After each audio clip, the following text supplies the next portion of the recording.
समस्त पशुपालक भाई भଉणी नमस्कार। ग्रामीण पशुपालन यूट्यूब चैनल आउ एक नुआ भिडियो को आप समस्त को स्वागत। दर्शक बंधु आमर बहुत सारा चाषी भाई भौणी मानकर मैंने मेसेज आसूची कि आजोला चाष केमती करूँ, चारा कौटू पाइबू, आम केते दिन अमल हुए, तार उपकारिता सब कौन कौन, केते खर्च हम, तो यही सब जिनस आम खास करके आज नुआ भिडियो आलोचना करवा कि आपण मैंने घरे निज घरे केमी आजोला चाष करेंगे। कहीं आजोला बहुत कम खर्च या जाए और यार प्रोटीन एथरे बहुत अधिक थाए। 35% पर्यंत प्रोटीन अच्छी। सुपर नापियर ठार भी यार उत्पादन बहुत अधिक और प्रोटीन परसेंटेज यार बेसी अधिक अच्छी। तो आपण मैंने या भी गाई छेली कुकुड़ा जहाँ भी रखुच्च अधिक उत्पादन नहीं पारे। पूरा परीक्षित होगी अच्छी कि अंडा उत्पादन बढ़ाए, मांस उत्पादन माने शरीर ओजन बढ़ाए, कुकुड़ा और छेली मानकर गाईर क्षीर 10 ରୁ 15% पर्यंत बढ़ाई दिए।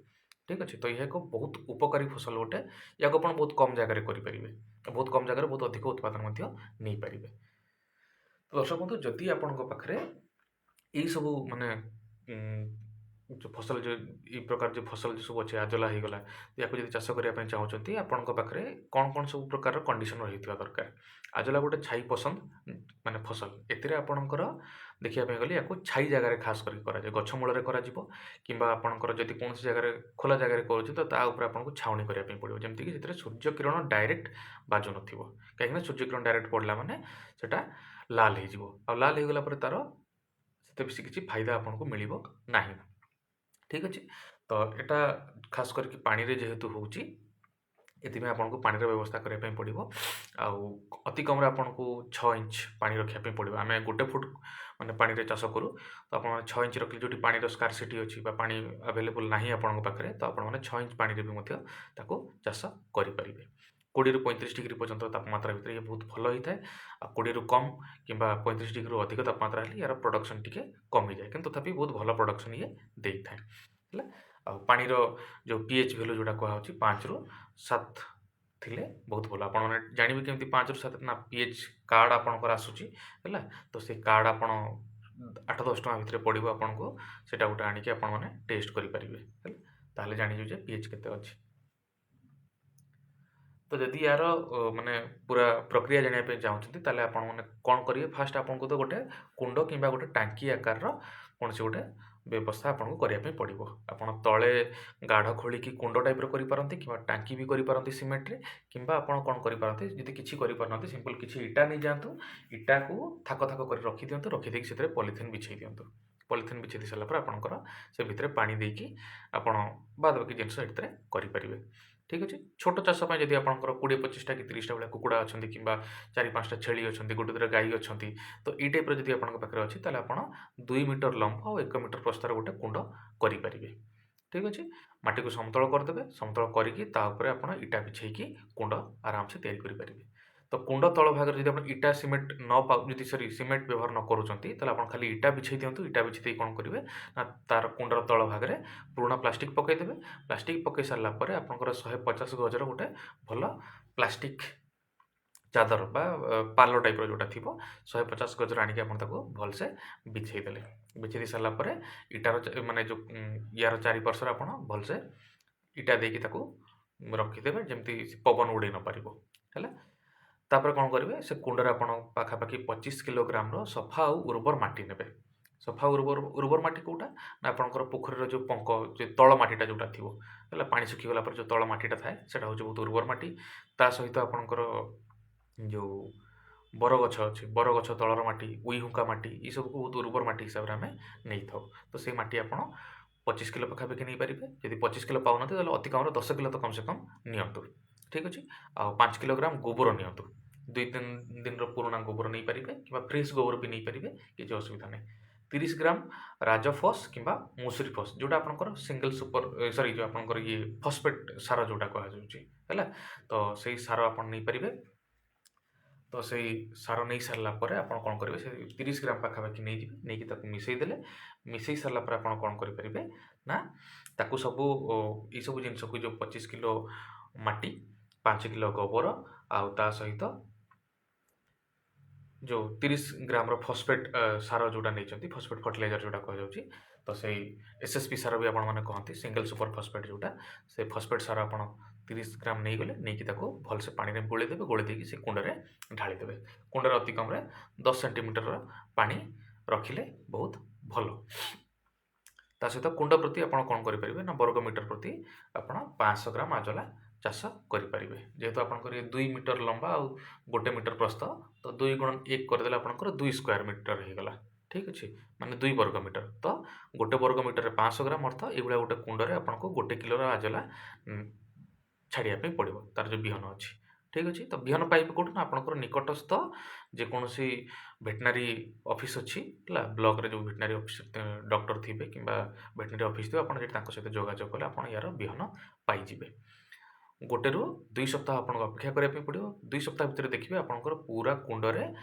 भर्ती हो जाइए आजला ठीक अच्छे तापर आप प्रतिदिन ताको हार्वेस्टिंग करके दे पारिबे तार रक्षणाबेक्षण केमती करेंगे ना प्रति 2 सप्ताह थे आप 1 किलोग्राम गोबर और 10 ରୁ 20 ग्राम फस्फेट सार से देवे 2 सप्ताह थे आप कौन करेंगे ना कुंडर 1/4 पानी माने धरतु आप कुंडे 10 लिटर पानी अच्छी 10 लिटर को 4 भाग करदे 4 भाग भागे पानी माने 25% पानी आप बाहर करदे देखिए पुणी थे नुआ पानी से भर्ती करेंगे है ता सहित प्रति मसरे थे आप 5 किलोग्राम माटी को से बाहर करदे बाहर करके नुआ 5 किलोग्राम माटी आउ थे देवे आउ 1 किलोग्राम गोबर देवे आउ 25 ग्राम सुपर फस्फेट से मिसेबे ठीक अच्छे 6 मासरे थे कुंड खाली करेंगे खाली करके पुणी आउे नुआ जमती आम जो पदक्षेप सब फास्ट पढ़िले ये जो आजला चाषार पदक्षेप गुड़िक ये पदक्षेप अनुसार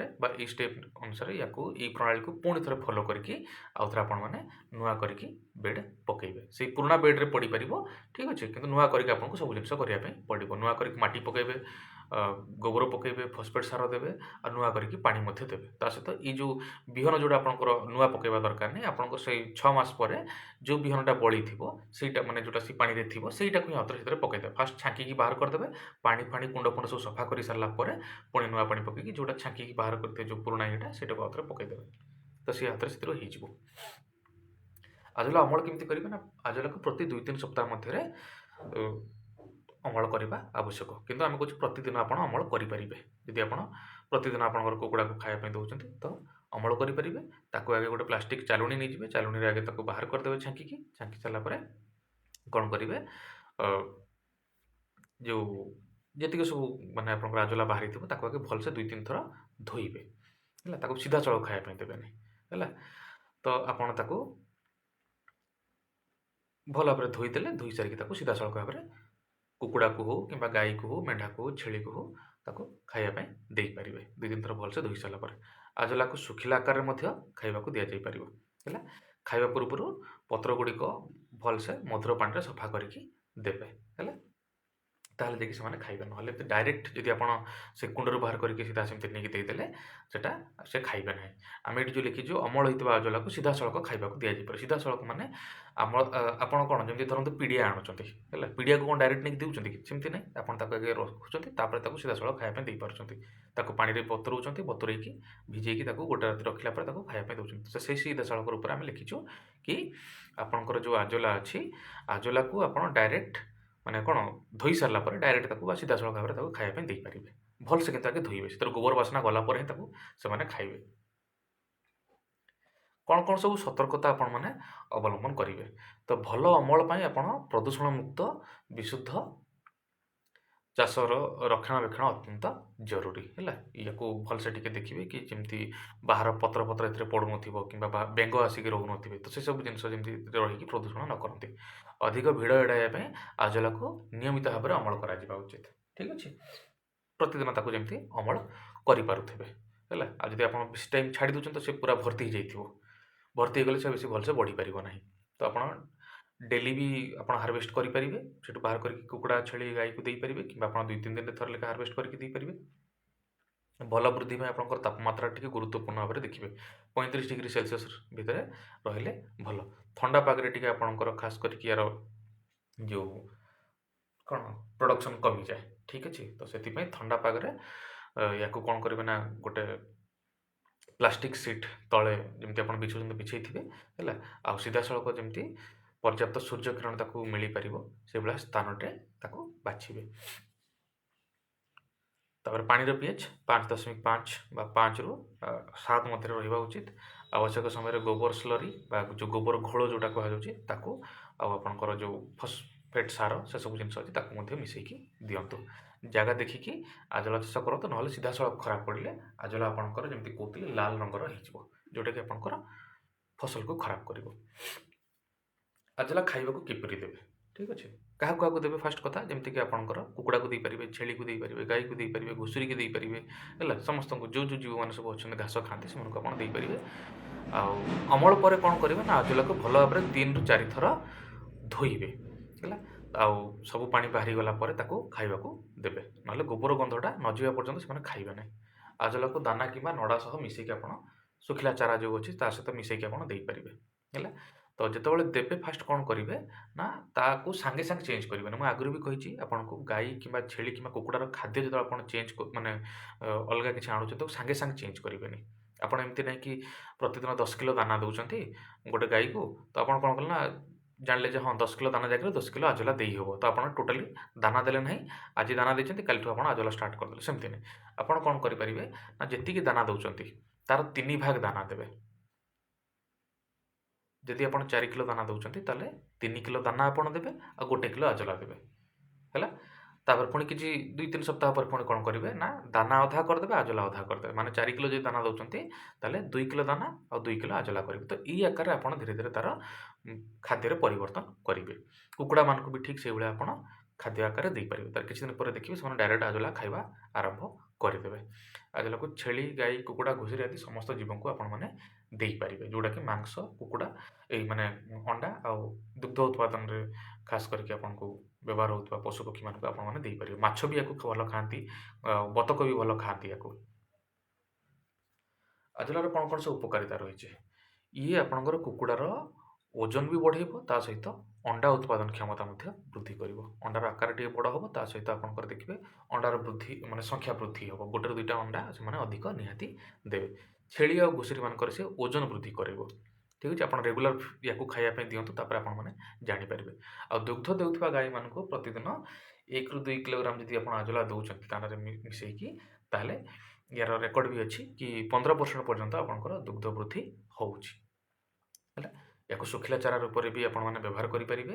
ଏଥିରେ ପ୍ରୋଟିନ୍ର ମାତ୍ରା 25ରୁ 35% ପର୍ଯ୍ୟନ୍ତ ଅଛି, ମିନେରାଲ୍ 10ରୁ 15% ପର୍ଯ୍ୟନ୍ତ ଅଛି, ଆଉ ଏମିନୋ ଏସିଡ୍ 7ରୁ 10% ପର୍ଯ୍ୟନ୍ତ ଅଛି, ଆଉ ଅନ୍ୟ ପୋଷକ ତତ୍ତ୍ୱ ମଧ୍ୟ ଏଥିରେ ରହିଛି। ତ ଗୋଟେ ଆଜୋଲା କୁଣ୍ଡ କରିବା ପାଇଁ ଏଇସବୁ ଖର୍ଚ୍ଚ ବା ଏଇସବୁ ସାମଗ୍ରୀ ଆପଣଙ୍କୁ ଦରକାର ପଡ଼ିବ। ଗୋଟେ 3 ମିଟର ବାଇ 2 ମିଟର ପଲିଥିନ୍ଟେ ଆପଣ କମ୍ ସେ କମ୍ ନେବେ, ଯେଉଁଟାକି 500ରୁ 600 ଟଙ୍କା ଭିତରେ ହେଇଯିବ ଆପଣଙ୍କର। ମାଟି ଆପଣଙ୍କର 15 କିଲୋ ଭଳିଆ ଦରକାର। ଯଦି ଆପଣ କାହାକୁ କହୁଛନ୍ତି ମାଟି 15 କିଲୋ ଆଣିଦେବେ, ତାକୁ 50-60 ଟଙ୍କା ଦେଲେ ସେମାନେ ମାଟି 10ରୁ 15 କିଲୋ ଆପଣଙ୍କୁ ଆଣିଦେବେ। ଗୋବର ଆପଣଙ୍କର 5 କିଲୋ ଭଳିଆ ଦରକାର, 10 ଟଙ୍କା ଲେଖାଏଁ କଲେ ବି 50 ଟଙ୍କା କିଲୋରେ ଆପଣଙ୍କର ହେଇଯିବ, ମାନେ 50 ଟଙ୍କାରେ 5 କିଲୋ ହେଇଯିବ। SSP ସାର ଯେଉଁଟା ରହିଛି 50 ଗ୍ରାମ ଆପଣ 5 ଟଙ୍କାରେ କିଣିପାରିବେ। ଆଜୋଲା ଚାରା ଆପଣଙ୍କର 2 କିଲୋଗ୍ରାମ ଆପଣଙ୍କୁ 200 ଟଙ୍କା ଲେଖା ଦରରେ ଦେଖିବା ପାଇଁ ଗଲେ ଆପଣଙ୍କୁ 400 ଟଙ୍କାରେ ଆପଣଙ୍କୁ ମିଳିଯିବ ହେଲା। ଆଉ ଜାଲ ଗୋଟେ ଦରକାର ପଡ଼ିବ ଆପଣଙ୍କୁ। ଜାଲ ଏଥିପାଇଁ କି ଆପଣଙ୍କର ଚାରିକଟା ଟିକେ ଘେରାଉ କରିବା ପାଇଁ ପଡ଼ିବ, ନହେଲେ ବାହାର ଜୀବ ସେ ଭିତରେ ମାନେ କୁକୁଡ଼ା ଛୋଟ ଚିଆଁ ଯଦି ସେ ଭିତରେ ପଡ଼ିଗଲେ ତ ଅସୁବିଧା ହେବ, ମରିଯିବେ ହେଲା। ତ ସେଥିପାଇଁ ଜାଲଟା ଆପଣଙ୍କୁ ଦରକାର ପଡ଼ିବ। ଧରିଥାନ୍ତୁ ସେ 200 ଟଙ୍କା ଭଳିଆ ଆପଣଙ୍କୁ ପଡ଼ିବ, ଅଧା କିଲୋ ଜାଲ ଆପଣଙ୍କୁ 200 ଟଙ୍କା ପଡ଼ିବ। ଲେବର ଖର୍ଚ୍ଚ ଆପଣଙ୍କର ଗୋଟେ ଦିନ ଆପଣଙ୍କୁ ମାନେ ଗୋଟେ ଲେବର ଆପଣଙ୍କୁ ଦରକାର କୁଣ୍ଡ ଫୁଣ୍ଡ ଖୋଳିବା ପାଇଁ, ତ 200ରୁ 300 ଟଙ୍କା 400 ଟଙ୍କା ପର୍ଯ୍ୟନ୍ତ ନେଉଛନ୍ତି, ତ ଏଥିପାଇଁ 400 ଟଙ୍କା ଆମେ କରିଛୁ। ଆଉ ଅନ୍ୟାନ୍ୟ ଖର୍ଚ୍ଚ ଧରିଥାନ୍ତୁ ଆପଣଙ୍କର 100 ଟଙ୍କା ଭଳିଆ ଦରକାର ପଡ଼ିବ ହେଲା। ତ ମୋଟ ଖର୍ଚ୍ଚ ଆପଣଙ୍କର 1715 ଟଙ୍କା ଭଳିଆ ପଡ଼ିବ। ଏତିକିରେ ଆପଣଙ୍କର ଗୋଟେ ଆଜୋଲା କୁଣ୍ଡ ତିଆରି ହେଇଯିବ। ଆଉ ଆପଣମାନେ ଆଜୋଲା ଚାରା ପାଇଁ ନିକଟସ୍ଥ ପ୍ରାଣୀ ଯେଉଁ ଡାକ୍ତରଖାନା ଅଛି, ପଶୁ ଡାକ୍ତରଖାନା ଅଛି, ତା ସହିତ ଆପଣମାନେ ଯୋଗାଯୋଗ କରିପାରିବେ। ଏଠିକାର ଯିଏ ଭେଟେନାରୀ ଡକ୍ଟର ଥିବେ କିମ୍ବା LI ଥିବେ ସେମାନେ ଆପଣଙ୍କୁ ଚାରା ଯୋଗାଇ ଦେଇପାରିବେ ହେଲା। ଆପଣ ୟାକୁ କରନ୍ତୁ, ବହୁତ ଭଲ ରେଜଲ୍ଟ ରହିଛି ୟାର, ବହୁତ ଭଲ ରେଜଲ୍ଟ ଆପଣମାନେ ପାଇପାରିବେ। ଅଣ୍ଡା ମାନେ ବଢ଼ିବ, କୁକୁଡ଼ାର ଛେଳିର ମାଂସ ବୃଦ୍ଧି ହେବ ବା ତା'ର ଓଜନ ବୃଦ୍ଧି ଯେଉଁଟା କୁହାଯାଉଛି, ଘୁଷୁରିମାନଙ୍କର ବି ଓଜନ ବୃଦ୍ଧି ହେବ, ଗାଈର କ୍ଷୀର ବୃଦ୍ଧି ହେବ, ତା ସହିତ ତା ଶରୀରର ମାନେ ବୃଦ୍ଧି ବହୁତ ଭଲ ହେବ। ଛୋଟ ବାଛୁରୀକୁ ବି ଦେଇପାରିବେ ଆପଣ। ତାକୁ ଯଦି ଭଲ ଗାଈ ଗୋଟେ ତିଆରି କରିବା ପାଇଁ ଚାହୁଁଛନ୍ତି, ଠିକ୍ ଅଛି। ତ ଏଇସବୁ ଜିନିଷ ପାଇଁ ୟାକୁ ଆପଣମାନେ ବ୍ୟବହାର କରନ୍ତୁ। ବହୁତ କମ୍ ଖର୍ଚ୍ଚରେ ତିଆରି ହେଇଯାଉଛି, ଥରେ କରିଥିଲେ ଆପଣ ବର୍ଷ ବର୍ଷ ଧରିକି ୟାକୁ ଆପଣମାନେ ଅମଳ କରିପାରିବେ, ହେଲା। ତ ଆପଣ ସମସ୍ତଙ୍କୁ ବହୁତ ବହୁତ ଧନ୍ୟବାଦ। ଆପଣମାନେ ବହୁତ ଆଗ୍ରହର ସହିତ ଏସବୁ ଜିନିଷ ଶୁଣୁଛନ୍ତି। ଆଉ ଯେଉଁମାନେ ନୂଆ କରିକି ଆସିଛନ୍ତି ଭିଡ଼ିଓକୁ ସବସ୍କ୍ରାଇବ୍ କରିନିଅନ୍ତୁ। ଆଉ ଯେଉଁମାନେ ପୁରୁଣା ଅଛନ୍ତି ସେମାନେ କିଛି ଯଦି କମେଣ୍ଟ ଆପଣଙ୍କର ଅଛି, କିଛି ଯଦି ଡାଉଟ୍ ଅଛି ଆପଣ ନିହାତି ଲେଖନ୍ତୁ। ବହୁତ ବହୁତ ଧନ୍ୟବାଦ, ନମସ୍କାର।